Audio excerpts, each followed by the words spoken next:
Melissa Peters here with DORN Companies, coming to you pain-free live to help you live pain and injury-free. Thanks for tuning in today for another episode of the Injury Prevention Academy, brought to you by DORN Companies, the country's leading wellness-based pain management and injury prevention company committed to reducing cost of healthcare, workers' compensation, and lost productivity, resulting in over $100 million in savings over the last 20 years for our clients. Joining us today is Paul Power, the Assistant Vice President for the Workforce Safety Department at Northwell Health System.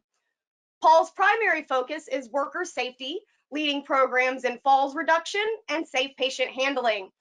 Paul is a paramedic by trade and has an extensive background in injury prevention and absence management. With over 30 years of dedicated service to the emergency services and safety field, Paul has taken that experience and knowledge and been able to implement training programs offered to over 72,000 team members at Northwell. Additionally, understanding the risks, he has personally designed numerous safety devices that have saved countless healthcare professionals from serious injury. So, Paul, thank you so much for taking time to join me today on the Injury Prevention Academy. How's it going over there? It's very good, very good. Rainy day here in New York, but everything's well. We're winding down from the summer, but everything's going well. And thanks to Dawn for having me. Yes, glad to hear it, Paul, and excited to really get to pick your brain about what it's like to be in the role you're in for such a substantial company. So Northwell Health System, I know, is New York State's largest healthcare provider and private employer, and ranks as being the nation's 14th largest healthcare system. So on a broad level, I want to hear about what it's like and how do you manage safety for over 72,000 team members, and what it's been like as far as implementing safety initiatives with your workforce safety department, that team that was created a few years ago, as I know you've been able to lower the experience mod, resulting in over a 15% reduction in 3 years. So let's just start with, what are some of the major safety concerns and how do you manage such a large group of employees and keeping them safe? So, it's really the biggest thing I think is teamwork. I think amazingly we've developed a phenomenal team at Workforce Safety, but then we have partners at each of the hospitals, and we have 23 hospitals and over 800 other locations, either physician practices and or offices. So our team is about 30 people, so we can't really impact change of 72,000 people. So it's really about developing partnerships, relationships with the people in the building, and then getting out to those locations and working side by side with them. We see about 7,000 incidents a year, which some people may say we over-report, but we report from a nick to what have you. We report that as an injury. So, but what really we use that as a data to really try to figure out what's going on. I think like most organizations, we have three. In healthcare, we have lots of different ways we can get hurt. Obviously with infectious disease, which we just went through COVID, which we'll discuss later. We have needle sticks. We have, all the other things.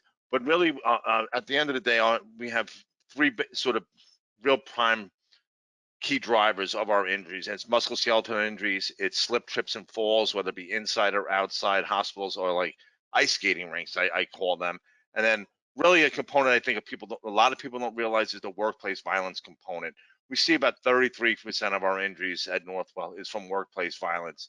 So, as we see what happens on the news every day, but, as people, whether they be behavioral health patients, people, drug and alcohol induced states, unfortunately, they do become violent and attack some of our team members. So really those three are our main focus and what we really focus on injury reduction programs.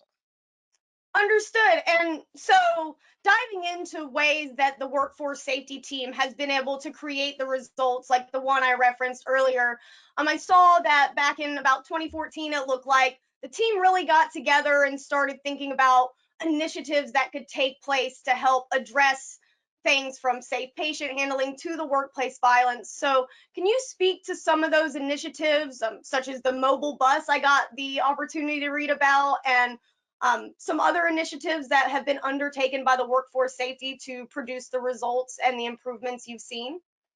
Sure. I think, like, like all industries, we're all concerned about our team members' well-being, but we have that added caution of we're dealing with human life here and patients, and we try to, so, if someone, not to downplay a factory, but if someone drops a door in a factory, it's a little bit different than dropping your family member or mine. So one of the things we always do is we all our programs are really, um, we look at them to make sure we improve the safety of our team members and to all the patients that we're treating.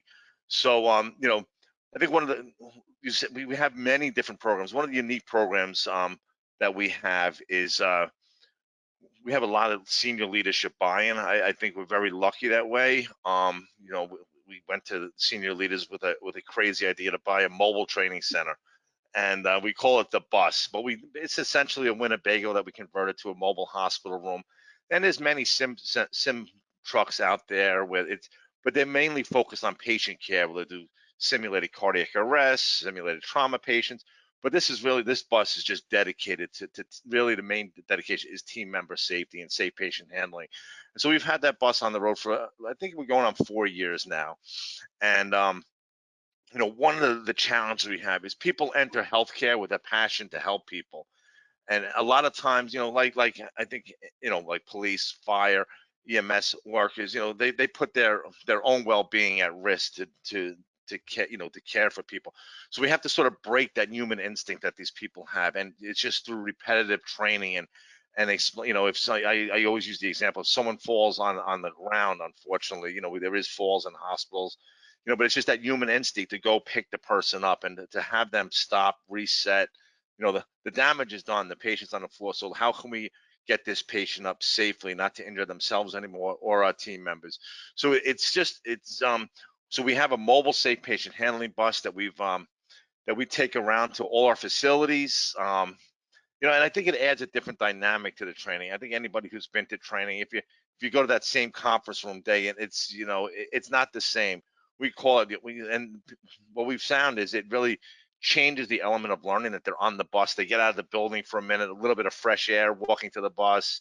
We try to make it fun and interactive. We have all the equipment that they have in the hospital in the bus. So the bus has been a real big winner. I was actually on a call with my team this morning, and we're going to be converting. We're going to make it a dual bus now. So we're going to be doing some. So we're actually in the process of making it a ladder safety training bus too for our engineering staff. So when we bring it to a facility, our clinicians can be inside teaching the clinicians, and then we can work with our engineering staff and on the outside and do ladder safety. So we're really just always trying to, the famous line, think out of the box, but it really changes the dynamic. Years ago, we have a phenomenal team of IH. So we have an industrial hygiene program that really, all this stuff wasn't really centralized before workforce safety. So we have a team of 3 industrial hygienists. In addition to some of our hospitals have industrial hygienists also, but we really coordinate and facilitate all that. Once again, workplace violence programs. We're sort of the facilitator of all that training. Each of the hospitals, we standardize the training throughout the organization, and I think nothing was more evident during COVID. So when people were moving from facility to facility, that standardized training approach, slips, trips, and falls training program, as simple as it sounds. We were seeing a significant amount of loss each year. We're in the Northeast, we're not up in Alaska, but we see a fair share of snow, and you know we were losing about 5. I hate to use numbers as a way to measure, or dollar signs, because when someone gets hurt, they're actually hurt. But how do you really quantify that? But our loss annually was about $5 million for people, just our team members, slipping in our parking lots. And I hate to say not a lot of work, but just by, just connecting the dots to the engineering directors and our environmental service team, that how important their role is, that, because everybody has a boss. So, they're trying to cut, they're trying to cut down $200 overtime or bringing that person in, for argument's sake. You have one fall in the parking lot, it could be a $300,000 or $400,000 claim. So just by working with our teams and sharing data with them, we were able to take that $5 million number in a matter of 2 years and bring it to under $500,000. So just stuff like that. We really have programs. We have very similar to Dawn. We have a phenomenal team of ergonomists. We have physical therapists, occupational therapists. We have an entire ergonomic program. So we can actually, either go to the people's, work site post COVID. A lot of people from working from home, so we leverage our telehealth capabilities to turn those telehealth consults into remote telehealth ergonomic assessment, so we can actually be into someone's, like I am now at my home office. We can be at someone's house and set up their desk properly. So that's some of the stuff we're doing. Excellent. Some I love the innovation. It's astounding, and also, of course, the ability to innovate during this time. We ourselves have also done some ergonomic virtual evaluations, and I heard you throughout that talk about the importance of communication and your safety leaders knowing the importance of their role and in leadership buy-in. And whenever I was reading about some of the great strides you all have made with the creation of workforce safety, one of the things that struck me was related to culture and the fact that you all took, what might have been previously an adversarial approach where there's distrust and maybe lack of communication, and really ramped up what you guys refer to as an advocacy-based approach.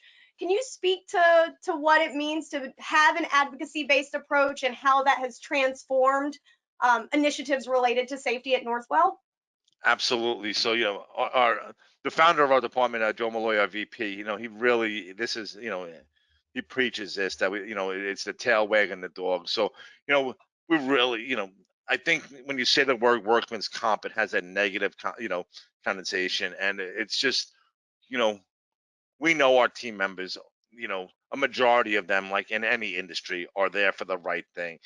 So to develop a program to weed out the scammers, it really was having a negative impact on our team members. So our adversary approach is that we have our own RN case managers.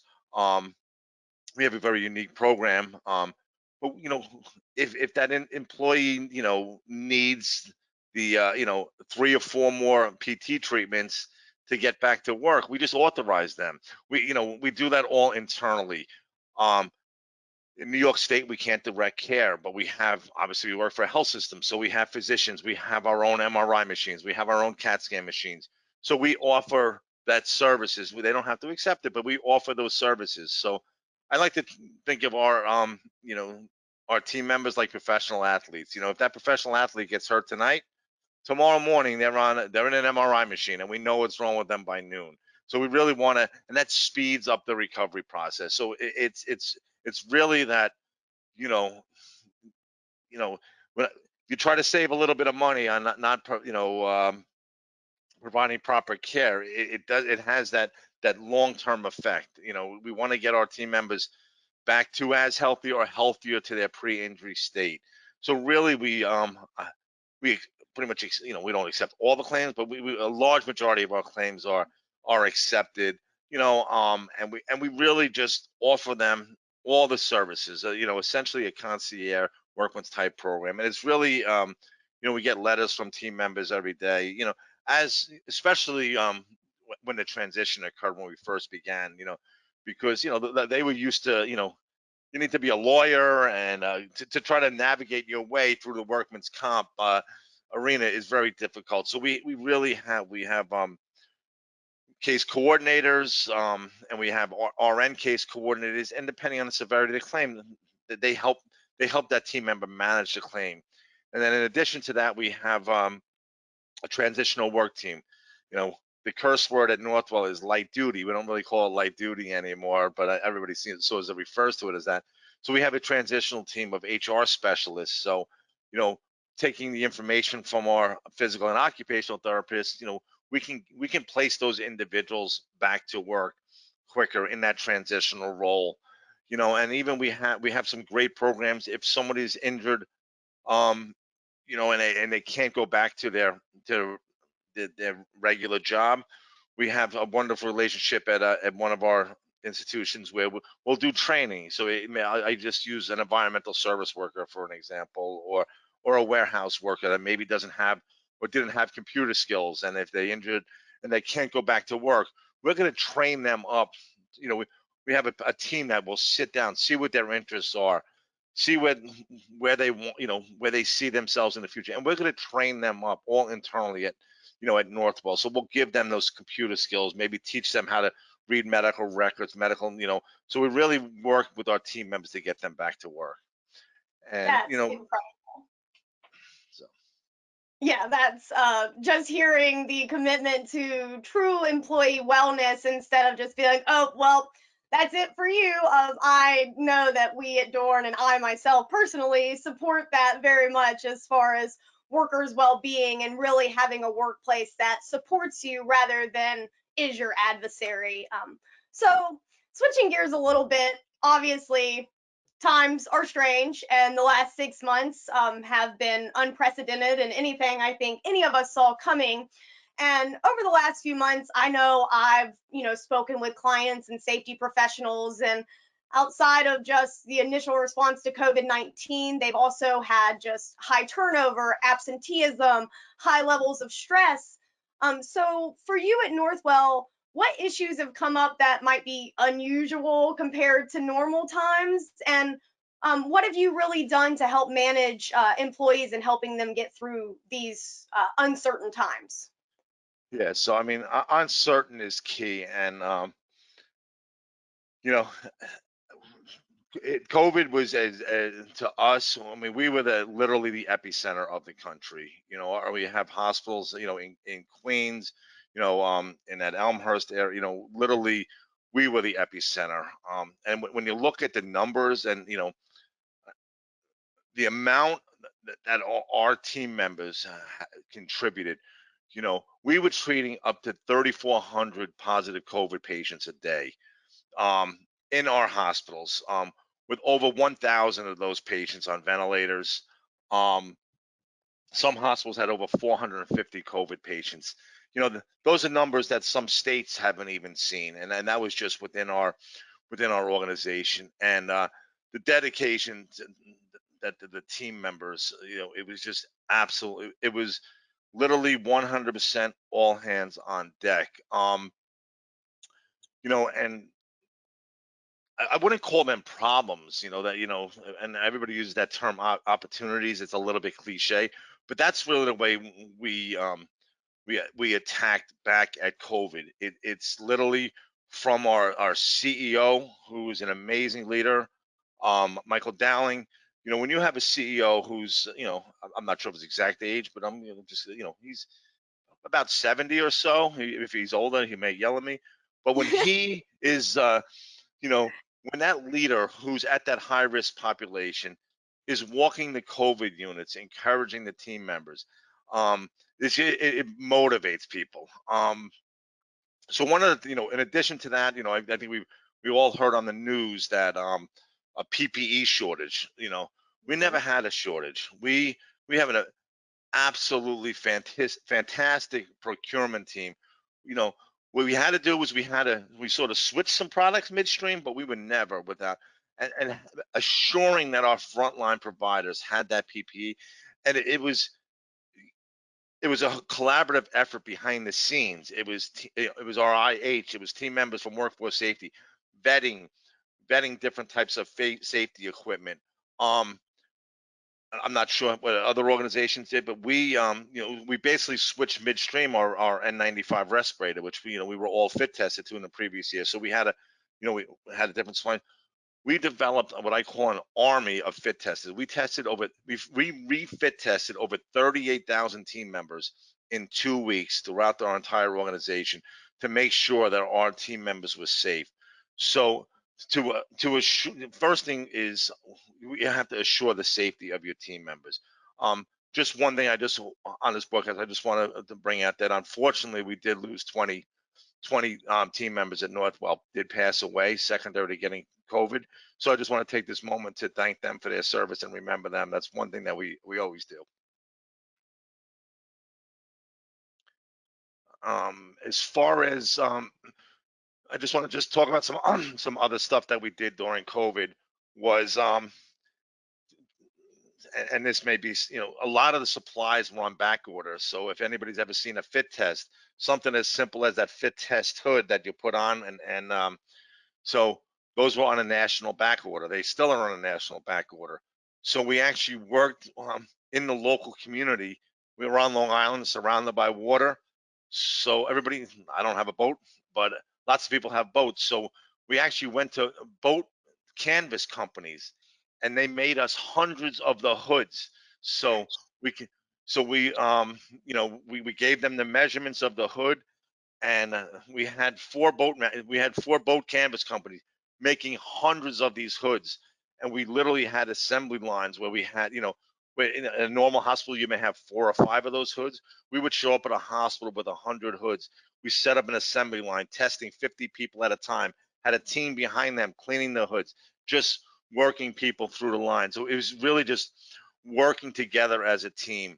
COVID had, you know our our supplies, as you can imagine, we were going through supplies like mad. Well, it's not magical elves that these supplies work up at the hospital. So it's our warehouse workers and supply chain workers everywhere, not only at Northwell, because we had to get the supplies from somewhere.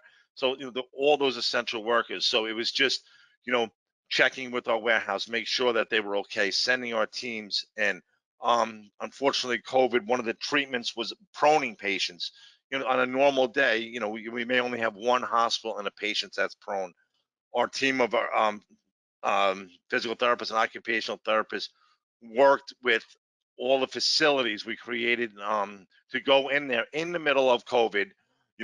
Our team, our safety team would go in and coach these proning teams that were created in the hospitals that were constantly rotating these patients to assure that our patients were getting the best care and that our team members were as safe as possible.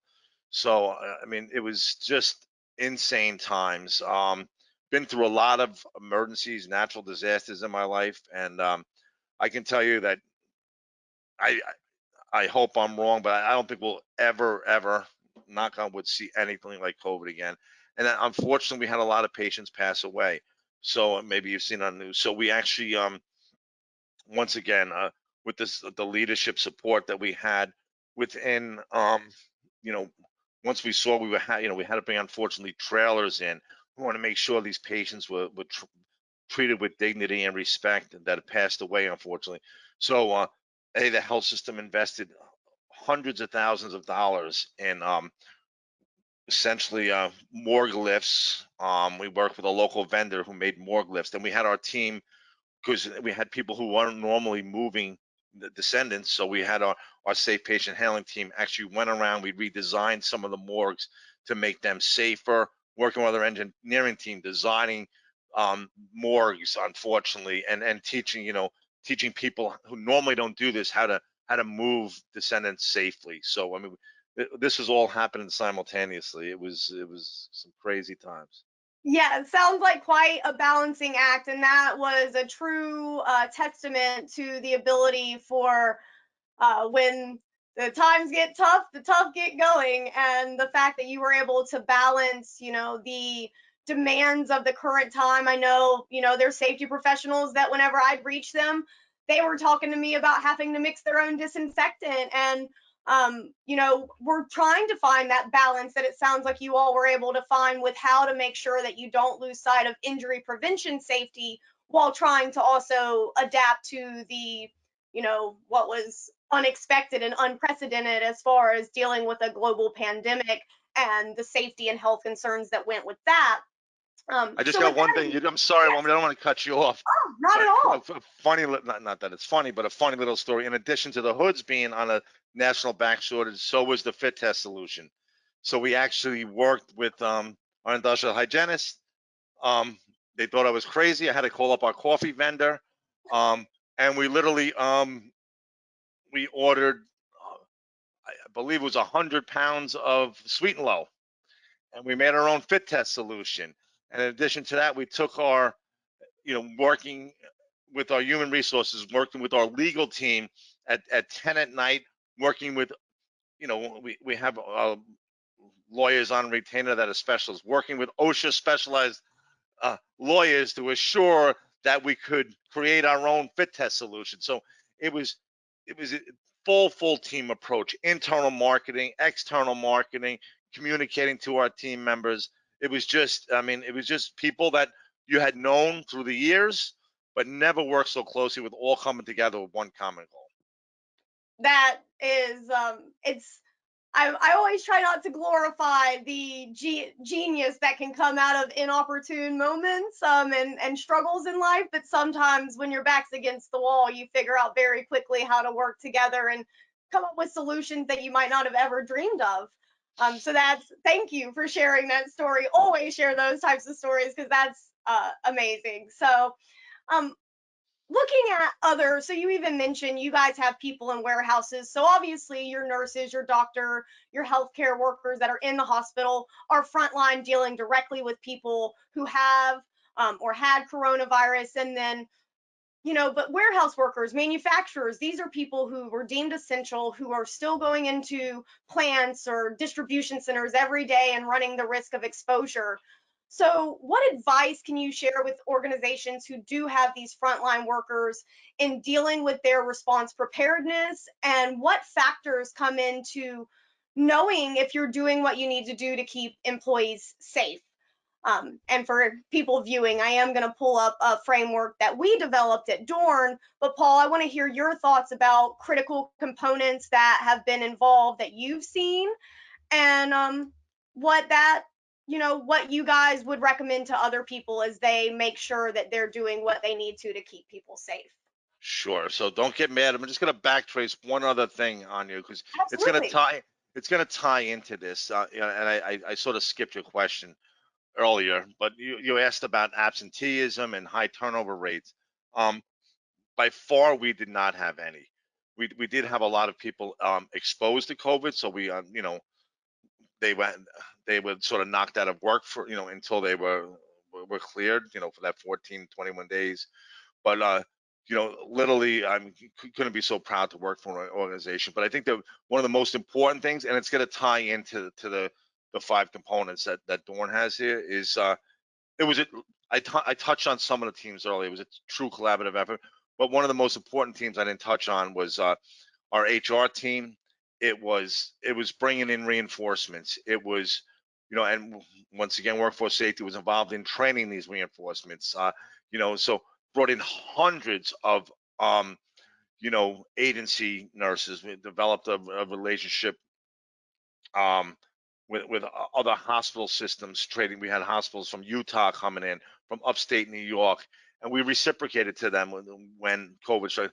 But bringing in those reinforcements, one of the key things is our employee assistance program, and this was devastating. This was,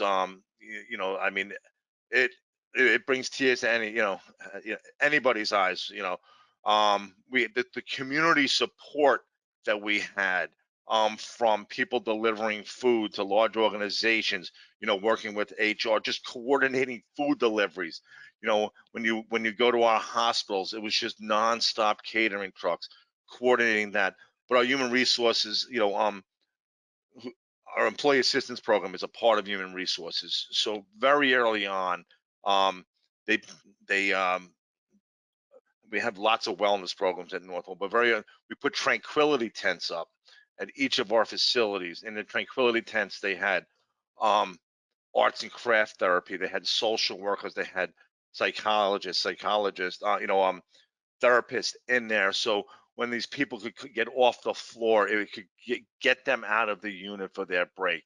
And that continued it's still going. I was just at one of our hospitals this week, and I saw this beautiful tranquility tent, and the team members are still utilizing it.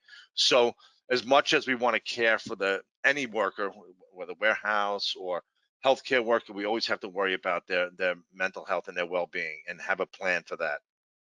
I couldn't agree with that more, and I'm happy to hear that those services were made available to your team. It sounds like you have a lot to be proud of, because that is uh, collaboration is the heart of success, is what I'm hearing. And the idea that you had, not, it sounds like you guys were beyond firing on all cylinders and really coming together to work as a unit. It's like the Power Rangers or something. Don't be using my last name in vain. That's a patented last name. So yeah, So, so really, it sort of ties right into exactly what those, into the framework for reoccupying, as we call it. So we still, as I'm sitting in my home office, we are still, for the most part, any corporate office is still closed. Although New York State, we're allowed to open. We really felt, many meetings with senior leaders, but we really need to. We didn't want to rush back into the office. We want to make sure everything's in place. We want to make sure our team members are safe. We want to make sure they feel safe. If a team member doesn't feel safe, you know, um, they're not going to be productive at work. So really, workforce safety is, collaborative, with lots of other entities within our organization. Working with our engineering, our employee health services, infection control, those are all key. And it was sort of at an advantage, I would say, to the average warehouse or factory worker. We have these true technical experts, a text or a phone call or a Teams meeting away, where really just looking at the data, looking at the regulations coming out. So basically, what we did was we developed a plan for a gradual reopening. We actually moved it back. We're not going to be back into the offices until November 1st. And at November 1st, it's still going to be a 50% occupancy. But once again, in that same thought model that we did the fit testing with, so we we built a team of safety professionals. We have ourselves at Workforce Safety. We have another safety entity within the organization called Corporate Facility Services, who their primary role is safety at our construction sites. We do about $2 billion a year in construction a year, so they're always out making sure our construction sites are safe. So we're working with them. We literally have done eyes-on inspection at over 800 locations in the last 2 months. Going through, we create very similar to the DORN framework. It's almost word for word. So we actually will go in. We we have we utilize a software that we created ourselves, and then we'll go in and audit the facility. Some of the places are not occupied at this time, but looking at social distancing, looking at placement of hand sanitizer, making sure proper PPE is in place. You know, what has the manager done to communicate their plan, their communication with their team, making sure that all the facilities have community support. As I look at the slide, one of the other initiatives that there's been so many, I lose track of them. But within weeks, we actually installed at every entrance at each one of our hospitals and larger ambulatory sites. We installed thermal imaging cameras, that okay. can. So as you can see the picture you have there with the temperature, well, we have thousands of people coming in our buildings at a shift change. So we've installed these thermal cameras, and just working with HR, communicate, installing these IT. That's another department that you don't think of in this, but IT plays a crucial role in, even for me working from home today. But so making sure the temperature screening is in place, working with EHS for symptom monitoring, contact tracing. We actually, you know, when we first started, it was I called it the old 1980s method. We were doing contact tracing with pad and pen. So we would have a sign-in sheet for our offices. We, in the process of switching that over all to, and now we get a text message every morning that I want to make sure I'm symptom free. And God forbid I do have a symptom, our EHS professionals will reach out to me, and then we have an entire contact tracing program.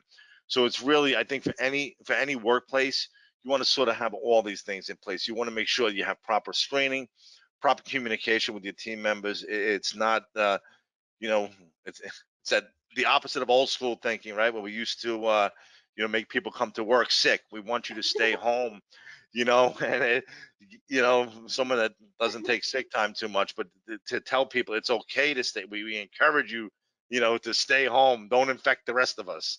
Yes. Um, you Something know, that most people probably thought they'd never hear in their life. No, no, don't worry yeah, about it. yeah.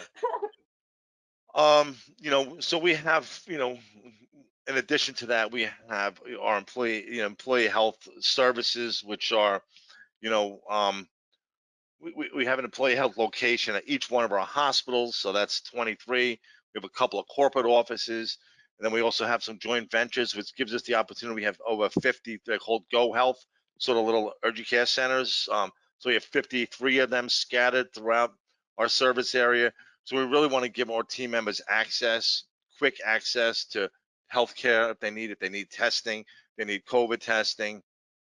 Um, and it's also, but we also have our day jobs to do. While we're doing all this, we're still trying to implement our safety programs. So how do we continue with our safe patient handling and ergonomic training programs?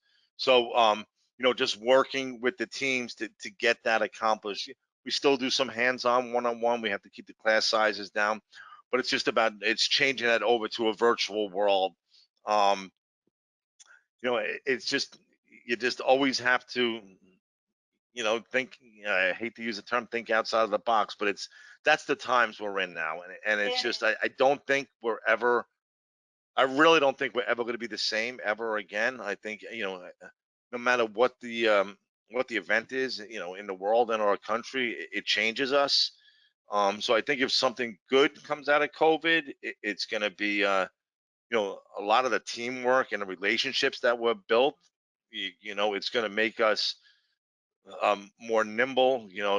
I used to laugh. If I wanted to buy a pen before, it would, like, it could take a couple of weeks for that pen to arrive at my desk. In the middle of COVID, you know, I could order something and it would be shipped the next day. So it really helped us streamline our operations. I think you're going to see, I think you're going to see a lot of operational efficiencies because we learned a lot of stuff during that. And you know, our CEO, he doesn't mess around, and the lessons we learned, we're going to take them and move them forward. We One thing that we also did, and I would recommend to any companies, we did a couple of surveys throughout COVID. Um, a lo- you know, we do get a lot of survey. Annually we have what we call our employee engagement survey, and we very heavily rely on you know our team members' input in the entire operation. And I don't think many people understand how you can affect change by filling out that survey. But we also use these surveys during COVID, in the heat of the moment, to see how the teams were doing, and then post COVID to see what was done and what could be done better, how they're feeling. So I think, yeah, you want to always sort of do that pulse check with your team members. So have that open communication. Whether it just be a survey monkey that you create on your own, or somebody a formalized survey, but really taking the pulse of your team members so you can really customize a plan for there. As far as other type of industries, I think it's just safety first. It's people are nervous, so those warehouse and factory workers, make sure there's social distancing. Make sure, like, then we call them sneeze guards, or the dividers are up in between. You know, just those level of safety. I mean, we've checked. We actually brought in. We have experts. I think we have experts in everything in here, but also we brought in technical experts in our air handling systems. We brought in outside people to make recommendations. So now when our teams go out and survey, we're just not looking at that air conditioning unit and seeing. We're digging in, seeing the MERV rating on the filter, making sure that it's up to the standards that we've set internally, which are pretty much over any other standards. So it's that whole team approach, knowing when to ask for help, and then just building a team. We're educating people every day, because it is a lot about education. Because I think a lot of people, some people, I was just looking on the news today, with the football players coming back. some of the football players like, I don't care if I die, it is what it is, and others people want to wrap themselves in the plastic bubble, and somewhere in the middle is the happy medium. I think you as an organization have to figure out what's best for your team and understand each person, you know, has individual needs in their house. So maybe it's not so much, me, but they could have an elderly family member or a sick child at home or something. So yeah, you have to do. You just can't look. You can't look like this. You have to really look at the whole person and their whole well-being. And having that team member, forcing them to come to work. When they maybe have an immunocompromised family member at home, their spouse or significant other. Is it worth the risks? I mean, so just talking to your team and figuring out what's best for them. Staggering shifts is another thing we've done. It's just you just have to talk to them and be creative. Yes, I appreciate your focus with the silver lining of seeing some of the I mean, I've surprised myself at times during the last 6 months as far as just what we've been able to do to think creatively, be innovative, to work as a team. And I'm totally with you on the whole person approach. I think if now more than ever, we've had to reconnect with our humanity as a society and for our fellow worker or colleague or friend, family member, whoever it might be, and just kind of center ourselves. It gives an interesting perspective for sure. So thank you for sharing all that. And I know it's going to give our listeners and viewers a lot of ideas and things to think through as they make sure that they're keeping their own employees safe. Yeah, one thing that actually had a call this morning about is being creative you know um for team engagement. I think you can't. You know, we had a very our office. I think most people's. You spend more time in your office than you do with your family, and it's developing ways to keep those personal relationships. That you talked about your weekend and what have you. And how do you do that in a virtual world? So you know uh, our leader Joe, during we have team meetings quite frequently, and we're always. But so we're actually starting next week. We're gonna start. We're gonna be coming up with creative games to play. We're gonna break people into teams and play games and compete against each other and have all these challenges. So I think you need to find ways, if you are working remotely, to keep your team members engaged. You have shared so much valuable information. I know that it's given me a lot to think about, and I will take some of what you told me as I speak with safety professionals. So, thank you to everyone who tuned in to listen or view the Injury Prevention Academy today with Paul Power from Northwell, and we hope you tune in for the next episode. Thanks again, Paul. Thank you. Stay safe, everyone.